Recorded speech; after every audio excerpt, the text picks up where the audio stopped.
Good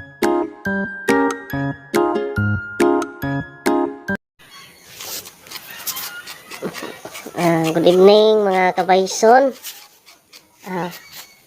Welcome sa atong vlog. Kinsa itong nakaila ani nga klase sa tanom. Muna gitawag nila og dabong sa kawayan. Kining dabong sa kawayan mga kabayson, lami kini siya utanon. Daghan man siguro ni sa inyong palibot o kalagmitan ani makit-an ako ni sa mga daplin sa sapa. So, kinsa tong mga kapamilya ni ini nga tanom, pwede din na utanon, pwede ni siya mahimong sudan o pwede po nimong inegosyo. Niya si manang man siya kularte ato ni nga pangutanon kung unsay kasagarang mino ani nga tanon. Tayon sa may kasagaran nga mahimong mino aning imuhang gigama nga o gibuhat karon nga usa ni dabong sa kawayan. Rasa maning dabong sa kawayan te. Kining dabong sa kawayan utanon ni tambalig high blood, lamin ibutang sa tinai sa baboy o baka, paklay. Lami ni butangan sardinas, tunuan, butangan bago. Morning, mga utanona. Sa to pa din daghan ni siya nga pwede na tong mahimong ipares aning tanon. Pwede din siya sa tinuguan, pwede po ni siya sa tinay sa manok, pwede sa ni siya nga himuon nimong paklay. Pwede sa ni siya ang salaron. Unsaon man ito pag process nini kanang unsaon ba unsam na imo gibuhat nga imo man ang gitadtad unsaon Yadit ni kanang hait nga karet. Dili na po siya pwede og Pwede ra nganaon, pwede ra pug nganaon nimo na tadtad-tadtaron, pwede ra adlipon ra pud libot-libot nga na og di ka maanan, masamad ka kanang nipis nga pagkabuhat kay naanad naman ko mo ni akong trabaho. Halin pud ni mahal. Mahal. Kasagaran mao ni ang imuhang unsam ni siya nimo te kanang mao ni imuhang kalingawan or mao ni silbing imuhang lingaw sa imuhang adlaw nga panginabuhi. Mao ni akong lingaw sa usa ka semana mo kuha ko ani og daghan ang ubod kay dako kog masapi og naa kay 50 ka putos 500 jis.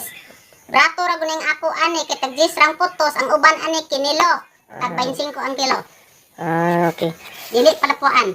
Sa to pa kining imong gibuhat unsaon man siya nga na slice naman iagi pa ba po o ditsuon na ba nato ning utan or iagi pa nimo unsaon man siya? Kaning akong giadlip, ako paning mag-init kog dakong kaldero, pabukalon tong kaldero, dagko kag sugnod nga na pabukalon hugasan nimo ni, hugasag tubig o sa ilunod sa magbukaw nga kaldero nga dako. Na dayon kanang ang namay mga habilin ani saon nimo sa saanan, takloban nimo padaganon og duha ka o usa ka oras tunga. Lat-anan nimo di ang angon ay aron dili mapait. Okay. Sige ato ni siyang tanawon unya mga kabayson kung unsa yang buhaton sa sunod ani. Mao ni siya kabayson ang gitawag og dabong sa kawayan. Ato ni makit-an sa itong mga palibot bayson na kadaghan siya. Daghan ni sa kadaplinan sa sapa o sa mga kawayanan. Mao ni sila kabayson, nindot siya ni siya nga utanon o gulay nga makahatag po ni og kayuhan sa itong lawas. Nya kabayson ato sa ning ato sa ning i-post sa itong video kay tiwason pa ni ate og hiwa kuno ning iyang kawayan. Okay, mga kabayson, mao na ni. Magaling na para lapuan na ni sa tawag lang dabong sa kawayan. Galing na si ate og para ilapwa. Hindi na ang kaldero, mga kabayson. Para lapuan aning mao na ni ang sulta sa kubod o kawayan nga slice. Muna siya mga kabayson, ay ngani ng forma. Ito na hinaling dito ni ate para lapuan na nangyang ubod sa kawayan. Mani. Para kinanglan siya kabayson nga lapuan kay o kini og imo siyang diretsyon ugutan pait kini siya kabayson. Muna nga kinanglan pa nimo ni og iagi og lapwa para mawala ang iyang kapait. Mani kabayson nga kinanglan siya nga nipis nimo nga pagkahiwa kay dili po ni siya pwede og tinagko para dali ra sad siya malata o dali ra sad siya maluto. Mawala po ang iyang kapait. Okay mga kabayson. Kinanglan pa din nga paabuton pa din nga mubukal usa nimo ilunod tong ubod sa kawayan kabayson. Waton sa nato ni nga mubukal para malunod na katong ubod sa kawayan kabayson. Okay mga kabayson, ready nang nagbukal nga ininit para sa paglapwa sa ubod sa kawayan. Wala na siya kabayson. Muna siyang hugasan dayon